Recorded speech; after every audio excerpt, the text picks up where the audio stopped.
All right, my friends, I know a lot of you are frustrated about, quote, censorship, unquote, and you're like, oh, man, we can never get the truth out and all this. I'm telling you,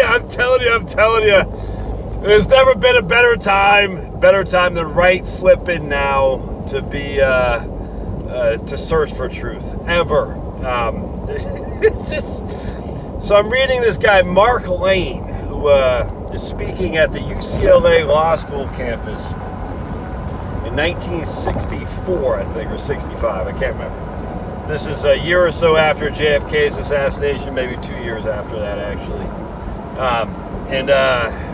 Man, this guy's frustration with the mainstream media, because that's all there was back then, man. There wasn't any radio, there wasn't any internet. Yeah, you might have been able to produce a little bit of a magazine or something like that, but how many people did that get into? You still had to mail it. And back then, do you not know what the mail did when they thought communist information was being forwarded via the post office? I mean, come on. Anyway, so this guy's at UCLA Law School. And he's sitting there thinking, and he said this way, how is it that the Warren Commission came to the conclusion with 26 files of boxes, essentially, of documents that was never released to the public, and they came to the conclusion that Lee Harvey Oswald was a lone assassin, just a bad man who was upset. How is they came to that, and no press questions it at all? All right, a couple months later, the Warren Commission releases their documents, their quote evidence unquote. Anthony Lewis, you might not remember him if you haven't been paying attention to politics as long as I have, but he was an op-ed writer for the New York Times even back in the late 80s, a big statist, liberal but statist. Anyway, so they released the documents. 3 hours later in the New York Times, Anthony Lewis writes that it was conclusive that the Warren Commission was right, that Lee Harvey Oswald acted alone. 26 boxes or whatever of documents. Anthony Lewis was able to read it 3 hours and conclude, according to what the Warren Commission said, that there was no conspiracy when it came to JFK. No media challenged that whatsoever. Basically had the big three: ABC, NBC, CBS. I don't even know if they had PBS back there, but PBS is certainly not going to challenge the government narrative. No radio station.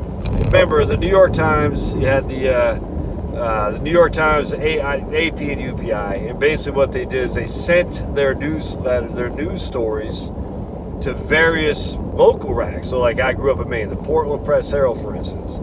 In Portland, this is before my time because I was born in 1970, but the Portland Press Herald would get the story from AP, UPI, or New York Times or Washington Post, and they would basically just put that in their own paper as if they did it. So if the New York Times had written an article that said it was conclusive evidence that the Lee Harvey Oswald acted alone, and that went to their bureau, essentially went down to their local rags, Portland Press Herald, they're going to write the same thing. And then everyone's going to think, oh, okay, this is over. NBC, ABC, CBS are going to report what? Exactly the same thing. No one's going to question it. Now, this isn't even about questioning the JFK assassination. I have questions, I grant you. I haven't looked that deep into it, but in my state of things nowadays, if the government said X, I think Y on basically everything. Everything. I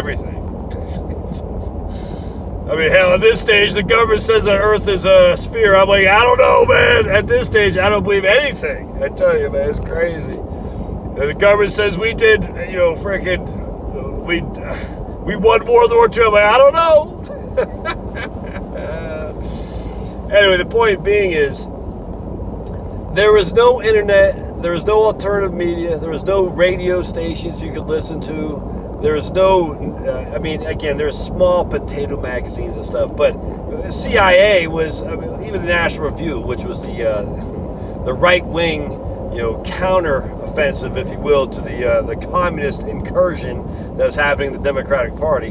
National Review was operated by Bill Buckley, a CIA operative for sure, paid by the CIA, and there's no. That was it.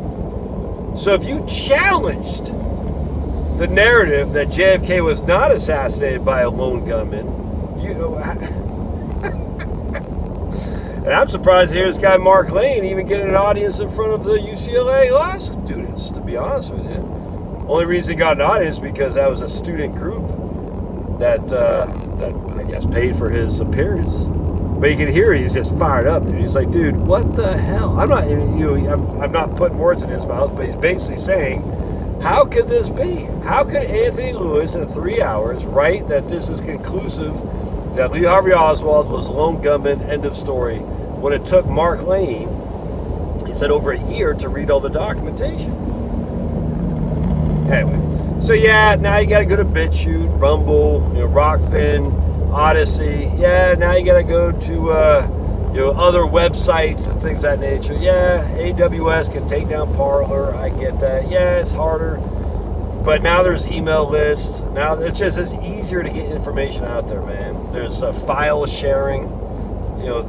Just so many different ways to get information out there that the truth can persist. And as such, it's fun. It's fun because you're like, oh man, if a child of the 70s, as I was, raised by hippies who challenged authority, I'll grant you.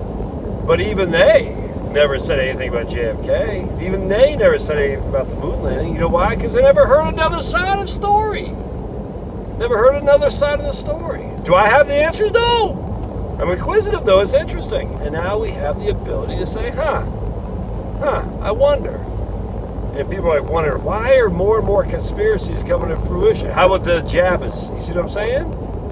Because the information can't be stopped. Reverend Horton Heat does a song, You Can't Stop It. Obama cannot stop it. Bush cannot stop the top of rock and roll. You know what I'm saying? And the same thing. You can't, and then, Twisted Sister, you can't stop rock and roll. That was back in the early 80s. Great song, by the way. But Dee Snider can Kiss My Big Fat Behind. Gene Simmons from Kiss can Kiss My Big Fat Behind. But still a good song. You can't stop rock and roll. And Reverend Horton Heat does You Can't Stop It. You talk about the government. They can't stop the information getting out there. And now that it's easier to get out there, it's liberating, dudes. Anyway, to be frustrated, I get it, but to be like, oh, they're censoring us. Literally, are they? It's awesome. Take the time to pull your head out of your butt and say, what else is out there I need to know? All right. I'm on my way to the Self-Reliance Festival. I'll be kicking off manana morning. Today is Friday. I think September 30th, And because tomorrow's October 1st, and I'll be the day one of the Self-Reliance Festival in Camden, Tennessee. So if you're wondering why I just passed a sign that said Memphis and Jackson, now you know why. Driving through the beautiful state of Tennessee. I will see you.